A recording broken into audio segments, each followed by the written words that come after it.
Hello everyone, welcome to सिलेक्शनपुर।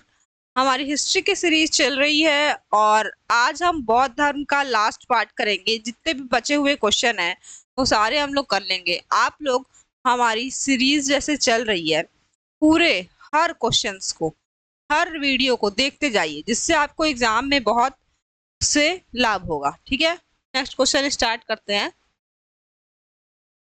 भगवान बुद्ध की प्रतिमा कभी कभी एक हस्त मुद्रा युक्त दिखाई गई है, इसे भूमि स्पर्श मुद्रा कहा जाता है। यह किसका प्रतीक है? तो इसमें पूछा है कि जो भगवान बुद्ध की प्रतिमा है वो एक हस्त मुद्रा युक्त दिखाई गई, जिसे भूमि स्पर्श कहा जाता है।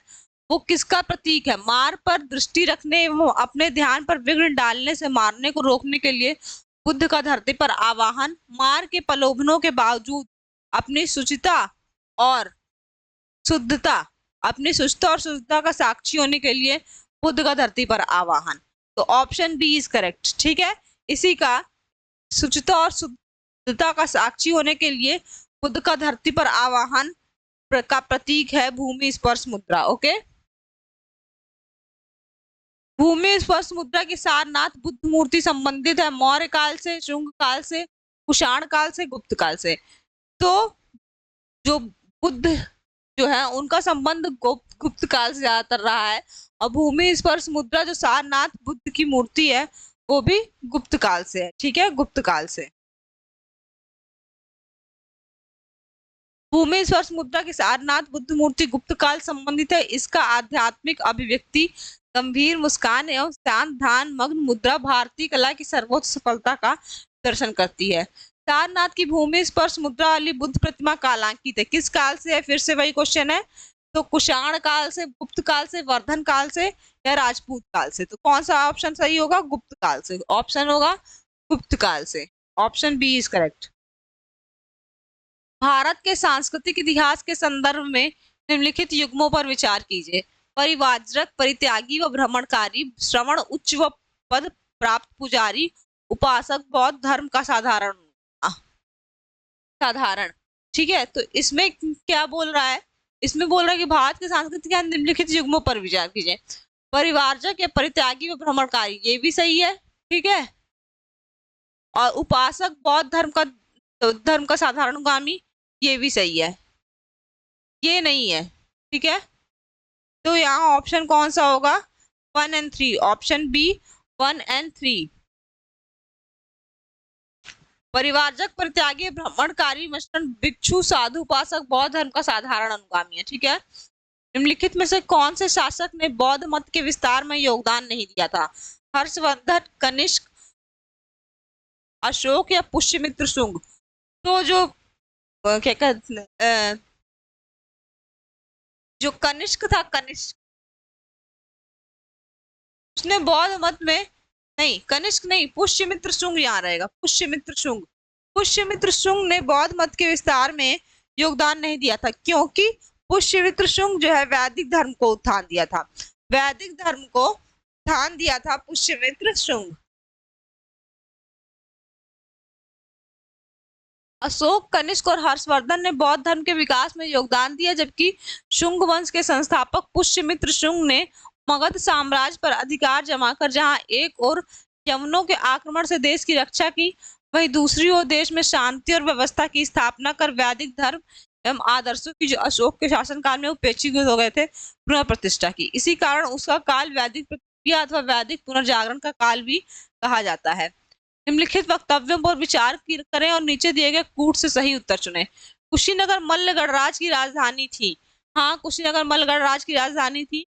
महात्मा बुद्ध का महापरिनिर्वाण कुशीनगर में हुआ था। तो ये दोनों सही है। महात्मा बुद्ध का महापरिनिर्वाण कहाँ हुआ था? कुशीनगर में हुआ था। तो ए और आर ऑप्शन दोनों सही है, लेकिन आर ए की सही व्याख्या नहीं करता है। तो ऑप्शन बी इज करेक्ट। निम्नलिखित युगों में से कौन सा सही है? लोथल, प्राचीन गोदी क्षेत्र, पता है सही, हम लोग सिंधु घाटी सभ्यता में पढ़े थे। सारनाथ बुद्ध का प्रथम धर्मोपदेश, जिसे क्या कहते हैं? जिसे कहते हैं धर्म चक्र प्रवर्तन। ठीक है, धर्म चक्र प्रवर्तन जिसे कहते हैं, ये भी सही है। राजगीर अशोक का समस्तंभ, नहीं, ये नहीं सही है। यहाँ प्रथम बौद्ध संगति हुई थी राजगीर में। क्या हुआ था? प्रथम बौद्ध संगति, प्रथम बौद्ध संगति हुई थी। नालंदा बौद्ध अधिगम का महान पीठ है। हाँ, तो कौन कौन सा सही है? 1, 2 और 4 सही है। सही उत्तर का चयन कीजिए। 1, 2 और 4 option, option C is correct. ठीक है। महायान बौद्ध धर्म में बोधिसत्व अवलोकितेश्वर को और किस नाम से जानते हैं? वज्रपाणी, मंजूश्री, पद्मपाणी या मैत्रेय? तो अवलोकितेश्वर को और किस नाम से जानते हैं? यहाँ पे अवलोकितेश्वर को हम लोग जानते हैं पद्मपाणी नाम से। किस नाम से जानते हैं? पद्मपाणी नाम से अवलोकितेश्वर को भी जानते हैं। ऑप्शन सी, बौद्ध दर्शन में यह माना गया है कि बोधिसत्व में अवलोकितेश्वर की स्थिति महिमा मंडित है। उन लोगों ने यह निश्चय किया था कि वे तब तक बुद्ध नहीं बनेंगे जब तक कि सभी मनुष्यों को निर्वाण नहीं प्राप्त हो जाता। वस्तुतः बौद्ध धर्म पर हिंदू धर्म का प्रभाव परिलक्षित होता है। अवलोकितेश्वर नारायण या पद्मपाणी विष्णु का भी एक नाम है। आर्य मंजूश्री मूल कल्प निम्न में से किससे संबंधित है? महायान, हीनयान, थेरवाद या वज्रयान से? आर्य मंजूश्री कल्प किससे संबंधित? तो आर्य मंजूश्री मूल कल्प जो है हीनयान और हीनयान नहीं, महायान और थेरवाद, महायान और थेरवाद दोनों से संबंधित है। किससे? महायान और थेरवाद दोनों से संबंधित है आर्य मंजू शीरकल्प। ठीक है। आर्य मंजूश्री मूल कल्प महायान और थेरवाद दोनों संबंधित है। देखो, आर्य मूल कल्प महायान तथा वज्रयान बौद्ध धर्म से संबंधित ग्रंथ है। इस ग्रंथ का बोधिसत्व मंजूश्री से है। भारत के धार्मिक इतिहास के संदर्भ में निम्नलिखित कथनों पर विचार कीजिए। स्थिरवादी महायान बौद्ध धर्म से संबंध है? नहीं, स्थिरवादी महायान बौद्ध धर्म से नहीं, हीनयान से है। यहाँ पे हीनयान से। ठीक है।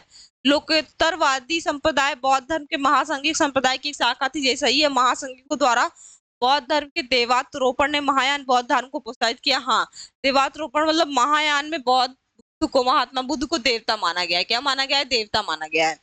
तो कौन सा सही रहेगा? केवल 2 और 3, ऑप्शन बी इज करेक्ट। ठीक है। परंपरागत नियम में आस्था रखने वालों का संप्रदाय स्थिर या थेरावादी कहलाया। स्थिरवाद बौद्ध धर्म के हीनयान शाखा संबंध है। इसका नेतृत्व महाकच्चयान ने किया है। परिवर्तन के साथ नियम को स्वीकार करने वालों का संप्रदाय महासांघिक कहलाता। इनका नेतृत्व महाकश्यप ने किया था। लोकोत्तरवादी संप्रदाय बौद्ध धर्म के महासांघिक संप्रदाय की एक शाखा है। बौद्ध धर्म में लोकोत्तरवाद निकाय 18 निकायों में से एक है। भारतीय इतिहास के संदर्भ में निम्नलिखित में से कौन भावी बुद्ध है संसार की रक्षा हेतु अवतरित होंगे? इसमें लिखा है कौन सा भावी बुद्ध है जो संसार की रक्षा के लिए अवतरित होंगे? अवलोकितेश्वर, लोकेश्वर, मैत्रेय या पद्मपाणी? तो पता है हमको कौन है? मैत्रेय। मैत्रेय है भावी बुद्ध। अभी इनका अवतरण हुआ नहीं है, होंगे ये अवतरित।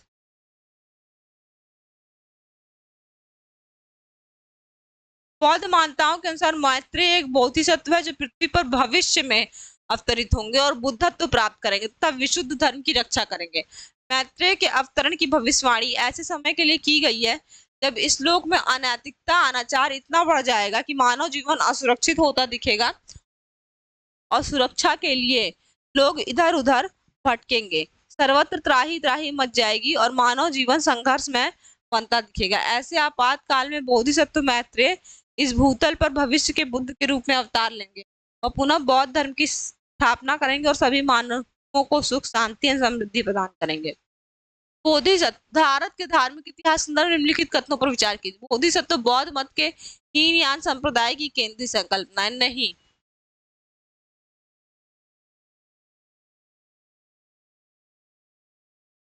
ठीक है। बोधिसत्व अपने प्रबोध के मार्ग पर बढ़ता हुआ करुणामय है, ये सही है। क्योंकि वो कहता है कि जब तक सबको, सारे मनुष्यों को निर्वाण की प्राप्ति नहीं हो जाएगी तब तक हम अपना बुद्ध नहीं बनेंगे, तब तक हम अपनी निर्वाण की प्राप्ति नहीं करेंगे। ठीक है।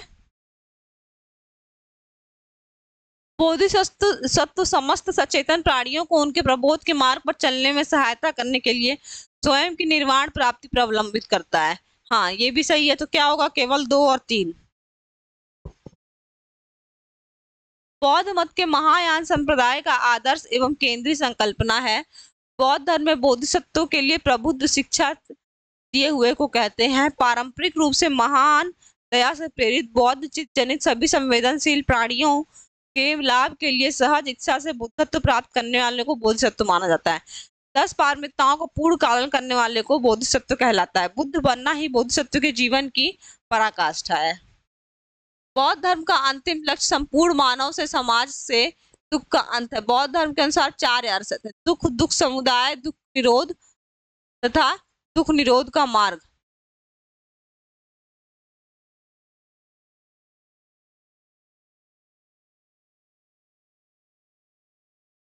बोधिसत्व पद्म पाणी का चित्र सर्वाधिक प्रसिद्ध और प्राय चित्रकारी कहाँ? अजंता में, बादामी में, बाग में या एलोरा में?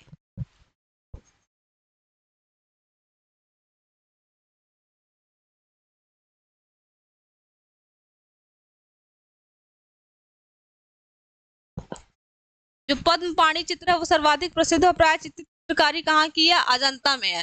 कहाँ की है? अजंता में है।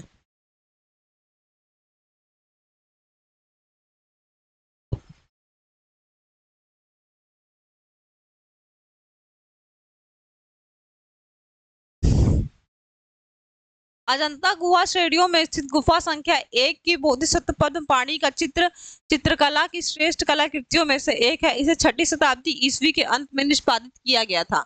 चित्र में बोधिसत्व पद्म पाणी ने राजसी शैली में एक नीलम जड़ित मुकुट पहना हुआ है। उनके काले लंबे बाल मनोहारी रूप से झुके हुए हैं। बोधिसत्व पद्म पाणी की पेंटिंग स्थित है बाग में, एलोरा में, अजंता में या बादामी में? तो अजंता में है। हीनयान अवस्था का विशालतम एवं सर्वाधिक विकसित शैलीकृत चैत्यगृह स्थित है पीतलखोरा में, जुन्नार में, कारले में या बेडसा में? तो कारले में। कहाँ स्थित है? कारले में। हीनयान अवस्था का विशालतम एवं सर्वाधिक विकसित शैलीकृत चैत्यगृह कारले में स्थित है। यह पूरे महाराष्ट्र के मावल तालुका में स्थित है। निम्नलिखित में से किस शैलकृत गुफा में 11 सिरों के बोधिसत्व का अंक मिलता है? अजंता, एलोरा, कन्हेरी या कारले? तो कन्हेरी में मिलता है। 11 सिरों का बोधिसत्व का अंकन कन्हेरी में मिलता है। सलसेती द्वीप पर स्थित कन्हेरी गुफाएं महाराष्ट्र के मुंबई शहर में स्थित प्रमुख पर्यटन स्थल हैं। ये गुफाएं संजय गांधी राष्ट्रीय उद्यान परिसर में स्थित हैं। प्राचीन अभिलेखों में कान्हा शैल कृष्णागिरी कान्हागिरी के नाम से उल्लेखित कन्हेरी बौद्धों का प्रमुख केंद्र है। विशुद्ध मग्ग के रचयिता कौन है? नागार्जुन, पद्मासंभव, वसुबंधु या बुद्ध घोषा? तो बुद्ध घोषा जो है वो विशुद्ध मग्ग के रचयिता है। विशुद्धि मग्ग के रचयिता है। विशुद्धि मग्ग यानी शुद्धि का मार्ग थेरवाद बौद्ध सिद्धांत पर रचित महान ग्रंथ है जिसके रचयिता बुद्ध घोषा या बुद्ध है। बुद्ध घोषा है। प्रथम शताब्दी ईसा पूर्व में किस भारतीय बौद्ध भिक्षु को चीन भेजा गया था? असंग, अश्वघोष, वसुमित्र या नागा अर्जुन? नागा अर्जुन को कहाँ भेजा गया था? चीन भेजा गया था। Option D is correct, Naga Arjun. शून्यता के सिद्धांत का समर्थन प्रतिपादन करने वाले बौद्ध दार्शनिक का नाम है नागार्जुन, नागसेन, आनंद या अश्वघोष? शून्यता का सिद्धांत किसने प्रतिपादन? नागार्जुन ने शून्यता का सिद्धांत प्रतिपादित किया था। Option A is correct. माध्यमिक या शून्यवाद मत के प्रवर्तक नागार्जुन है जिसकी प्रसिद्ध रचना माध्यमिक कारिका है। इसे सापेक्षवाद भी कहा जाता है जिसके अनुसार प्रत्येक वस्तु किसी न किसी कारण से उत्पन्न हुई है और वह उन पर निर्भर है। नागार्जुन ने प्रतीत्य समुत्पाद को कहा है। नागार्जुन किस बौद्ध संप्रदाय थे? सौतांत्रिक, वैभाषिक, माध्यमिक या योगाचार? तो अभी हमने पढ़ा पिछले क्वेश्चन के एक्सप्लेनेशन में कि नागार्जुन माध्यमिक संप्रदाय से थे। नागार्जुन किस संप्रदाय से थे? माध्यमिक संप्रदाय से थे।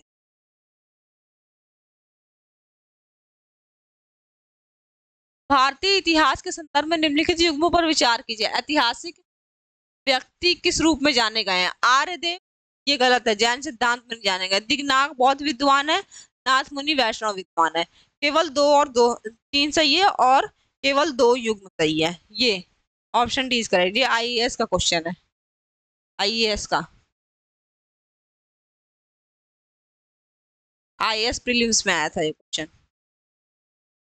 आर्यदेव बौद्ध दार्शनिक थे, जो बौद्ध दार्शनिक नागार्जुन के शिष्य थे। दिगनाग बौद्ध विचारक थे, इन्होंने प्रमाण समुच्च नामक ग्रंथ की रचना की थी। नाथ मुनि वैष्णव विद्वान थे, इन्होंने श्री वैष्णव संप्रदाय का पहला आचार्य माना जाता है। ठीक है। बौद्ध शिक्षा का केंद्र है विक्रमशिला, वाराणसी, गिरनार या उज्जैन। तो ये सब बौद्ध शिला के कौन से केंद्र इसमें से है? विक्रमशिला। विक्रमशिला एक विश्वविद्यालय भी है। ठीक है, विक्रमशिला एक विश्वविद्यालय भी है और विक्रमशिला जो है बौद्ध शिक्षा का केंद्र है। प्राचीन काल में बौद्ध शिक्षा के 3 प्रमुख केंद्र थे, नालंदा, वल्लभी और विक्रमशिला। नालंदा बिहार के आधुनिक पटना के दक्षिण पूर्व में नालंदा जिले में स्थित है। महायान बौद्ध धर्म की शाखा का प्रमुख केंद्र था। वल्लभी गुजरात के भावनगर जिले में स्थित है। पश्चिम भारत में शिक्षा एवं संस्कृति का प्रमुख केंद्र था। यह हीनयान बौद्ध धर्म की शिक्षा का प्रमुख केंद्र था। विक्रमशिला देखो, नालंदा महायान, वल्लभी हीनयान और विक्रमशिला बिहार के आधुनिक भागलपुर जिले में स्थित है। विक्रमशिला के महाविहार की स्थापना पाल नरेश धर्मपाल ने की थी। उसने यहाँ मंदिर तथा मठ भी बनवाए थे। वल्लभी विश्वविद्यालय स्थित है बिहार में, उत्तर प्रदेश में, बंगाल में, गुजरात में। अभी हमने पढ़ा वल्लभी विश्वविद्यालय किस पे स्थित है? गुजरात में। और ये किससे संबंधित है? हीनयान शाखा से। नालंदा विश्वविद्यालय की स्थापना का युग है मौर्य, कुषाण, गुप्त या पाल। नालंदा जो है गुप्त काल में विश्वविद्यालय की स्थापित हुआ था। गुप्त काल में ये विश्वविद्यालय स्थापित हुआ। एक विख्यात बौद्ध पीठ एवं विश्वविद्यालय है, बिहार के नालंदा जिले के राजगीर के निकट स्थित है। 5वीं शताब्दी के मध्य गुप्तों के समय नालंदा महाविहार अस्तित्व में आया। कुमार गुप्त नालंदा बौद्ध विहार को दान दिया और बाद में बुद्ध तथा गुप्त तथा बाल आदित्य नामक गुप्त शासकों ने भी इस विहार को दान दिए। नालंदा विश्वविद्यालय संस्थापक कौन थे? चंद्रगुप्त, विक्रमादित्य, कुमार गुप्त, धर्मपाल या पुष्यगुप्त। तो नालंदा विश्वविद्यालय के संस्थापक थे कुमार गुप्त। कौन थे? Kumar Gupta. Option B is correct. Hiuen Tsang के अनुसार नालंदा महाविहार विश्वविद्यालय संस्थापक शुक्रादित्य था। ने बौद्ध धर्म के 3 रत्नों के प्रति महती श्रद्धा के कारण इसकी स्थापना करवाई थी। शुक्रादित्य की पहचान कुमार गुप्त प्रथम से की जाती है, जिसकी प्रसिद्ध उपाधि महेंद्रादित्य थी। महेंद्र द्वितीय यानी।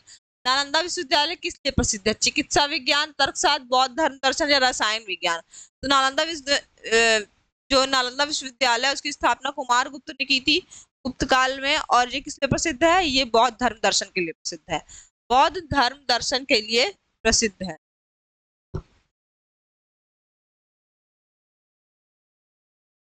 इसमें ए और आर को पढ़ना है, फिर बताना है उसका संबंध है या नहीं। तो क्या है ए?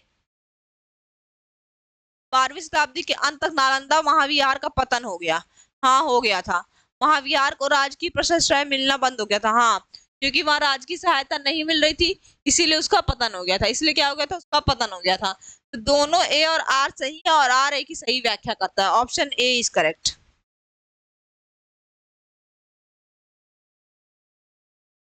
नव नालंदा महाविहार किसके लिए विख्यात है? हेन स्वांग स्मारक, महावीर का जन्म स्थान, पाली अनुसंधान संस्थान या संग्रहालय।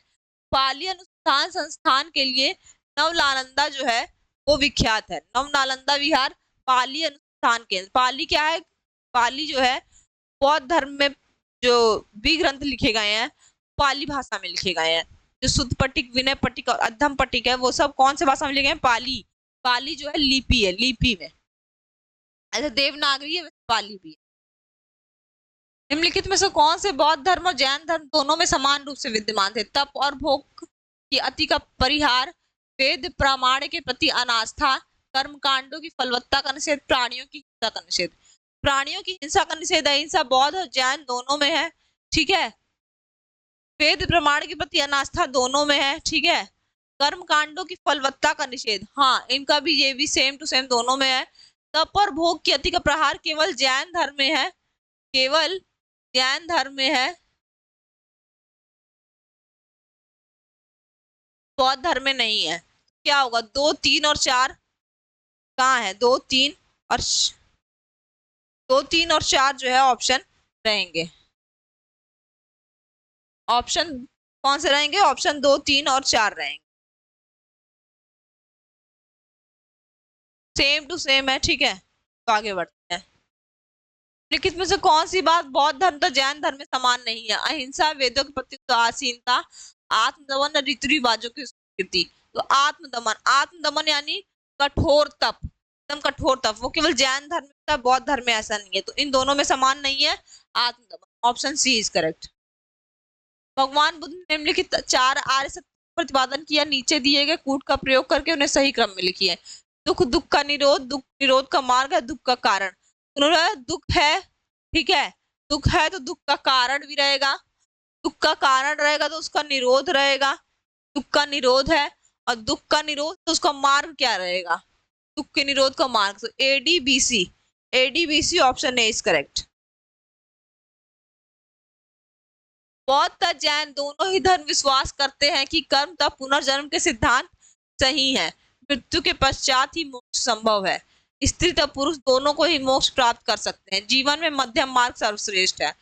केवल कर्म तब पुनर्जन्म के सिद्धांत दोनों में विश्वास कौन करता है? बौद्ध और जैन दोनों विश्वास करते हैं। बुद्ध और महावीर दोनों ही 6ठी शताब्दी ईसा पूर्व की धार्मिक क्रांति के अग्रदूत थे। इन दोनों ने वैदिक कर्म कांडों तथा वेदों की अपौरुषेयता का समान रूप से विरोध किया। वैदिक कर्म कांडों और वेदों की अपौरुषेयता का विरोध किया। अहिंसा तथा सदाचार पर दोनों ने बल दिया है। दोनों ही कर्मवाद और पुनर्जन्म में विश्वास करते हैं।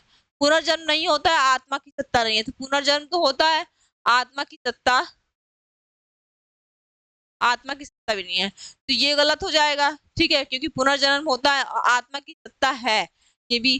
तो ए गलत हो जाएगा, आर सही हो जाएगा। आत्मा की सत्ता नहीं है, ये सही है, ये लोग ये मान रहे हैं आत्मा की सत्ता नहीं है, ये सही है। और पुनर्जन्म होता है, पुनर्जन्म होता है तो उसमें नहीं लिखा है, तो ये गलत हो जाएगा, ये सही हो जाएगा। ए गलत है, आर सही है, डी ऑप्शन।